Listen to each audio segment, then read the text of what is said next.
Assalamualaikum warahmatullahi wabarakatuh. Alhamdulillahirabbil alamin wa bihi nasta'inu ala umurin waddin. Wassalatu wassalamu ala Rasulillah. Allahumma sholli ala Muhammad wa ala ali Muhammad amma ba'd. Pemirsa TV One yang dimuliakan Allah Subhanahu wa taala dimanapun Anda berada. Ada salah satu amalan yang dicintai oleh Allah Subhanahu wa taala kepada hambanya. Rasul menyampaikan tipsnya untuk kita. Rasul memberikan kuncinya untuk kita agar kita dicintai oleh Allah Subhanahu wa taala. Ada seorang sahabat bertanya kepada Rasulullah, "Ya Rasul, ayul amali ahabbu ilallahi ta'ala?" Ya Rasul, ajarkan kepada saya amal apakah yang dicintai Allah Subhanahu wa taala. Rasul menjawab, as-salatu ala waktiha, solat tepat pada waktunya. Qultu tsumma ya Rasul, katakanlah kemudian apa lagi ya Rasul? Rasul menjawab, birrul walidain, berbuat baik kepada kedua orang tua. Qultu tsumma ya Rasul, katakanlah ya Rasul kemudian apa lagi? Al jihadu fisabilillah, jihad di jalan Allah Subhanahu wa taala. Kenapa kita mesti sholat? Karena di sholat tersebut ada konektivitas antara diri kita kepada Allah Subhanahu wa taala. Amalan yang Allah cintai yang namanya sholat adalah kedekatan seorang hamba kepada Allah Subhanahu wa taala. Tidak ada jarak. Berarti sholat sangat dekat konektivitasnya antara seorang hamba kepada Allah Subhanahu wa taala. Jangan sampai kita meninggalkan sholat 5 waktu. Kata Rasul, musuh terbesar bagi umatku kepada Allah Subhanahu wa taala yaitu orang yang berani meninggalkan sholat. Berapa banyak orang yang berani meninggalkan sholat? Anak kita berani meninggalkan sholat, istri kita berani meninggalkan sholat, diri kita bahkan berani meninggalkan sholat. Bahkan kita menyepelekan sholat. Ketika ada salah satu seorang yang masuk neraka ditanya, "Kenapa engkau masuk neraka?" Karena saya meremehkan sholat 5 waktu. Neraka sakor, na'udzubillahi tsumma na'udzubillahi min zalik. Dan amalan cinta ini yang disebut dengan sholat. Ketika seorang hamba mengerjakan sholat, begitu cintanya Allah kepada seorang hamba, ditatap oleh Allah Subhanahu wa ta'ala. Kenapa? Tidak ada jarak seorang hamba kepada Allah Subhanahu wa ta'ala. Sholat bisa menyelesaikan problem kehidupan kita sehari-hari. Dengan sholat itulah doa kita kepada Allah dikabul Allah Subhanahu wa taala. Ingat kata Rasul, musuh terbesar bagi umatku ialah musuh Allah Subhanahu wa taala itu meninggalkan salat 5 waktu dengan sengaja. Kalau seandainya ada anak kita meninggalkan salat, kita biasa saja. Istri kita meninggalkan salat, kita biasa saja. Bahkan diri kita meninggalkan salat, kita biasa saja. Pertanyakan, agama kita yang kita anut, apakah agama kita Islam? Apa kita disebut orang yang beriman? Ketika sholat kita berani tinggalkan, berarti kita musuhnya Allah Subhanahu wa ta'ala. Sholat itu adalah tiang agama. As-sholatu imaduddin. Sholat itu tiang agama. Ketika orang meninggalkan sholat, runtuhlah agamanya. Tidak ada apa-apanya di hadapan Allah Subhanahu wa ta'ala. Otomatis diri kita nggak ada apa-apa di hadapan Allah. Tidak disebut orang beriman. Bahkan disebut orang yang perusak di hadapan Allah Subhanahu wa ta'ala. Celakanya bagi orang yang sholat dengan sengaja meninggalkannya, berarti diharamkan untuk masuk surganya Allah Subhanahu wa ta'ala. Jangan sampai anak kita, istri kita, diri kita berani meninggalkan sholat. Dengan sholat itulah kita menegakkan agama Allah Subhanahu wa ta'ala. Yang kedua, birrul walidain, berbuat baik kepada kedua orang tua. Berapa banyak orang dengan segala aktivitasnya, dengan duniawinya, dicari kerja siang dan malam, lalu mengabaikan rasa cintanya kepada orang tuanya. Ketika orang tuanya telepon, ingin berkomunikasi dengan anaknya lewat handphone. Kemudian terdengar suara nada dering. Nada dering tersebut adalah panggilan oleh umi kita atau orang tua kita. Lalu kita abaikan, kita asik main handphone.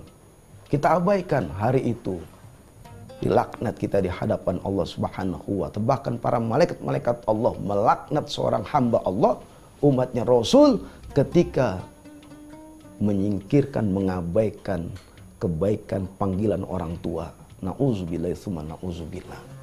Padahal orang tua hanya ingin berkomunikasi dengan kita, ada perhatian yang khusus kepada dirinya, lalu kita abaikan, maka tidak ada keberkahan dalam kerjaan kita. Kesusahan yang terjadi, keberkahan pun diangkat oleh Allah Subhanahu wa Ta'ala. Terjadi balak musibah yang tidak habis-habisnya.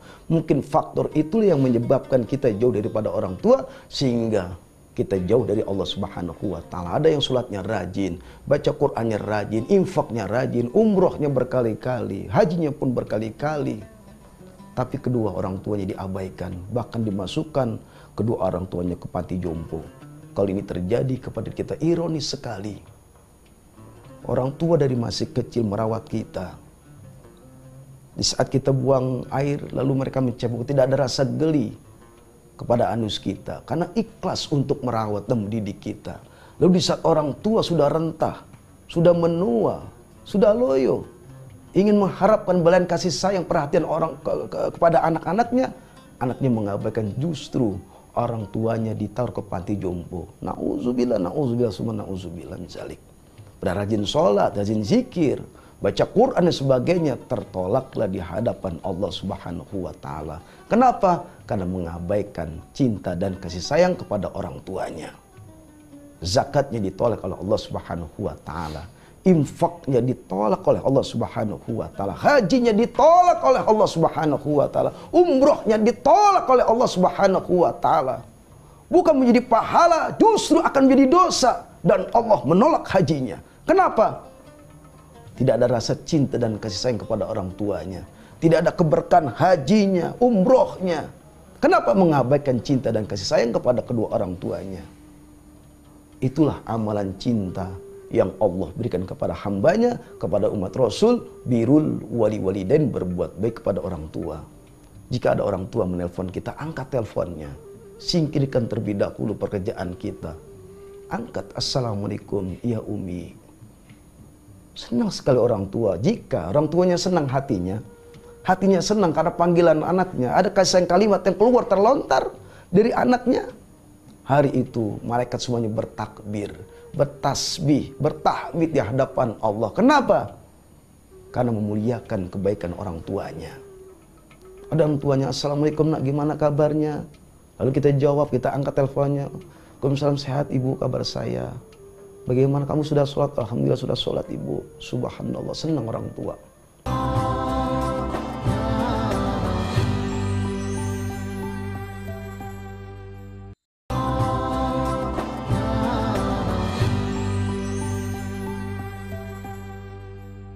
Ampunan Allah kita dapatkan, dihapuskan segala dosa kita. Cuma menjawab kalimat kebaikan oleh kedua orang tua kita. Lalu bagaimana mengabaikannya? Ketika panggilan ring atas nama orang tua kita, kita abaikan. Sebentar saja, 5 menit bu, nanti saya telepon. La ilaha illallah. Sebentar bu, nanti saya akan telepon balik. Jangan seperti itu. Jika seandainya tidak ada kegiatan, tidak ada aktivitas, orang tua kita memanggil lewat telepon, angkat teleponnya, apa susahnya untuk mengangkat telepon kedua orang tua kita?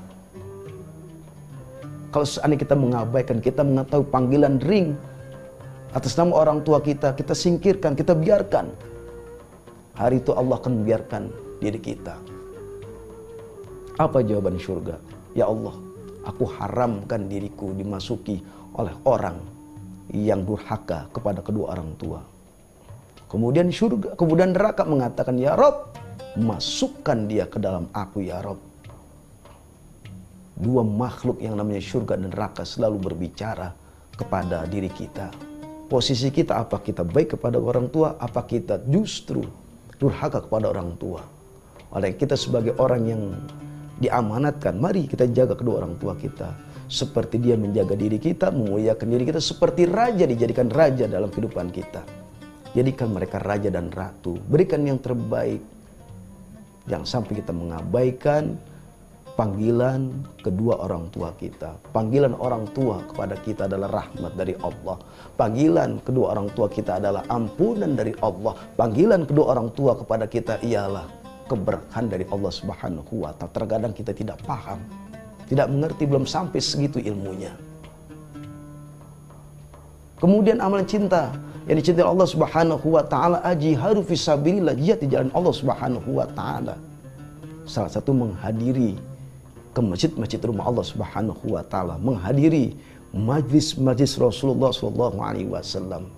Disitulah kita akan tertuntun agama dengan baik, berkumpul dengan orang-orang soleh dan bergaul dengan ulama-ulama wassalihin. Dan ketika kita duduk hadir di taman surga kata Rasulullah, majalasa qaumun, tidaklah duduk suatu majlis yadhkuruna Allah taala, kemudian majlis tersebut orang-orang yang berzikir kepada Allah Subhanahu wa taala, fayakumuna hatta, hingga mereka duduk diri. Malaikat mengatakan, kumu, berdiri kalian, qad ghafarallahu lakum dzunubakum, sesungguhnya Allah Subhanahu wa taala sudah mengampuni dosa-dosa kita. Inilah orang yang jihad mencari ilmu di jalan Allah Subhanahu wa taala, menghadiri majlis pada hari itu, langkahnya, duduknya, dirinya diampuni oleh Allah segala dosa-dosa, dimaafkan kesalahannya. Amalan cinta yang Allah. Kemudian pergi ke masjid, sholat 5 waktu dia tertinggal, menolong orang lain, menengoki orang sakit. Langkah-langkah inilah namanya jihad. Perang di jalan Allah Subhanahu, ketika agamanya dihina, wajib kita melawan. Ini jihad di jalan Allah. Inilah amalan cinta yang Allah berikan kepada kita. Maka kita sambut amalan ini dengan ikhlas, ridho karena Allah Subhanahu wa taala. Yang pertama ialah sholat jangan ditinggal. Yang kedua, biru wali walidin, berbuat baik terus kepada orang tua kita. Kemudian yang ketiga adalah jihad fisabilillah, membina keluarga yang sakinah, mawaddah warahmah, itu pun jihad. Tapi jangan jadikan jihad disalah kafrah untuk fisik dan sebagainya. Kebaikan-kebaikan adalah suatu jihad yang Allah Subhanahu wa taala. Di antaranya duduk hadir di majlis, jihad fisabilillah, menolong orang lain, jihad fisabilillah. Dan amalan inilah yang membuat Allah jatuh cinta kepada kita. Kemudian ada sahabat bertanya ke Rasul, amal apakah yang membuat Allah terpesona jatuh cinta kepada kita dengan aktivitas kita? Kata Rasul, yang pertama, perbanyaklah untuk bertasbih kepada Allah Subhanahu wa taala. Bertasbih, subhanallah, Allah sangat senang dipuji nama-namanya, seperti Asmaul Husna, Ar-Rahman, Ar-Rahim, Al-Malik, Al-Qudus, As-Salam. Setiap saat, setiap detik, setiap saat kita sebut asma Allah, itu tasbih kepada Allah. Allah senang dipuji. Kita nanti dipuji oleh Allah Subhanahu wa taala. Kedua, orang yang selalu senantiasa bermuhasabah, berzikir, beristighfar kepada Allah Subhanahu wa taala. Dimanapun dia berada, dia beristighfar kepada Allah, mohon ampun kepada Allah Subhanahu wa taala. Yang ketiga yaitu orang yang selalu senantiasa dermawan, menafkahkan harta di jalan Allah, bi amwalihim wa anfusihim fisabilillah. Selalu saja diinfakkan harta di jalan Allah Subhanahu wa taala, tidak bakhil, tidak pelit. Yang ketiga, berpuasa di bulan suci Ramadan. Ketika Allah menganjurkan dia puasa sebulan penuh, kemudian diikhlas, dia sabar untuk menjalani puasa tersebut karena Allah Subhanahu wa taala. Kemudian yang kelima adalah orang yang selalu senantiasa umroh menemui rumah Allah Subhanahu wa taala. Yang keenam ialah orang yang selalu senantiasa hatinya berzikir kepada Allah Subhanahu wa taala. Tasbih dan zikir menjadi suatu kekuatan di hadapan Allah Subhanahu wa taala. Yang ketujuh, orang yang selalu berdoa setiap saat. Berdoa tidak habis-habis, keadaan susah, bahagia, gelisah, kedua tangannya selalu mengangkat dan berdoa kepada Allah Subhanahu wa taala.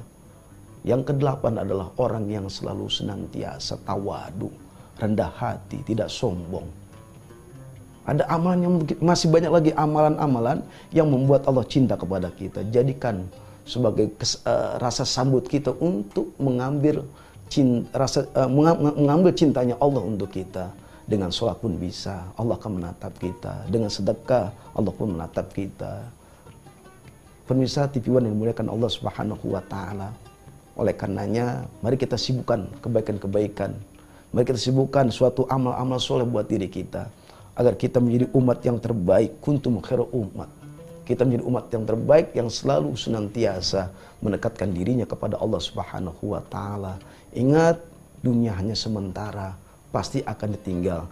Tapi sebaik-baik bekal yang terbaik adalah kepada Allah, yaitu bukti bakti pengorbanan, pengabdian kita kepada Allah Subhanahu wa Ta'ala. Jika Allah memerintahkan kepada kita suatu perintah, laksanakan perintah tersebut untuk Allah Subhanahu wa Ta'ala. Sholat jangan ditinggal. Jika kita banyak uang, haji, umroh, berangkatkan orang lain, dan seterusnya. Maka kita digolongkan oleh orang-orang yang selalu senantiasa mengambil rasa cinta Allah Subhanahu wa Ta'ala dalam kehidupan kita sehari-hari. Ingat, Allah selalu menatap kita dengan keselamatannya. Allah menatap kita selalu dengan derajat yang tinggi. Ketika kita mengamalkan suatu kebaikan-kebaikan yang memang Allah menatap kita dengan cinta, teruslah sambut dengan keikhlasan kita untuk mengamalkan di jalan Allah Subhanahu wa Ta'ala. Tadi Al-Faqih menyebutkan, ayo kita duduk hadir di majlis.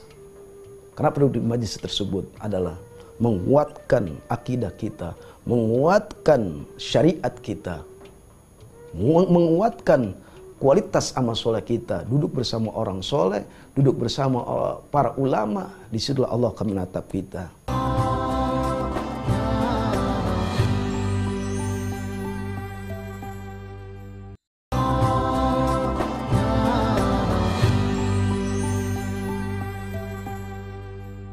Itulah amalan yang dicintai oleh Rasulullah SAW ketika seorang umatnya hadir duduk di majlis. Disitulah ketenangan, ketentraman, jauh dari kegalauan, duduk bersama orang, curhat kepada satu sama lain. Alangkah bahagianya orang-orang muslim berjumpa dalam satu majlis. Oleh karenanya, ayo, amalan-amalan cinta yang Allah berikan kepada kita masih banyak yang harus kita lakukan. Maka sambutlah amalan itu dengan ikhlas karena Allah Subhanahu wa Ta'ala. Dan agar kita termasuk orang yang selalu mendapatkan cinta Allah Subhanahu wa Ta'ala. Ketika kita duduk di majlis, duduk di rumah Allah Subhanahu wa Ta'ala, duduk bersama orang-orang soleh, alangkah bahagianya mendapat amalan-amalan dari sana sini, dari teman, sahabat, dari guru-guru, dari ulama, dari anak kecil pun kita bisa dapat amalan tersebut. Dimanapun kita berpijak, kita cari amalan-amalan yang membawa bekal kita menghadap Allah Subhanahu wa Ta'ala, bekal cinta, dan Allah pun cinta kepada bekal kita. Pemirsa TV One yang dimuliakan Allah Subhanahu wa Ta'ala, dan salah satu adalah amal yang dicintai oleh Allah, salah satunya istighfar kepada Allah Subhanahu wa Ta'ala. Perbanyaklah istighfar kepada Allah Subhanahu wa Ta'ala. Kenapa? Kesulitan yang kita lakukan, kesulitan yang kita alami. Ada seorang jamaah bertanya kepada Imam Hasan Al-Basri, "Wahai Imam, di tanahku sudah sangat tandus. Apa yang harus aku lakukan?" Lalu sang imam mengatakan, perbanyak istighfar kepada Allah Subhanahu wa Ta'ala. Datang lagi kedua laki tersebut, "Wahai Imam, di daerahku sudah lama tidak turun hujan. Apa yang harus aku lakukan?" Imam Hasan Al-Basri mengatakan, perbanyaklah istighfar kepada Allah Subhanahu wa Ta'ala. Datang lagi laki yang ketiga, "Wah Imam, aku sudah berumah tangga begitu lama, namun belum dikaruniai seorang anak." Sang imam mengatakan, perbanyaklah istighfar kepada Allah Subhanahu wa Ta'ala. "Wah Imam, tanahku sudah tidak subur lagi, wah Imam, apa yang harus lakukan?"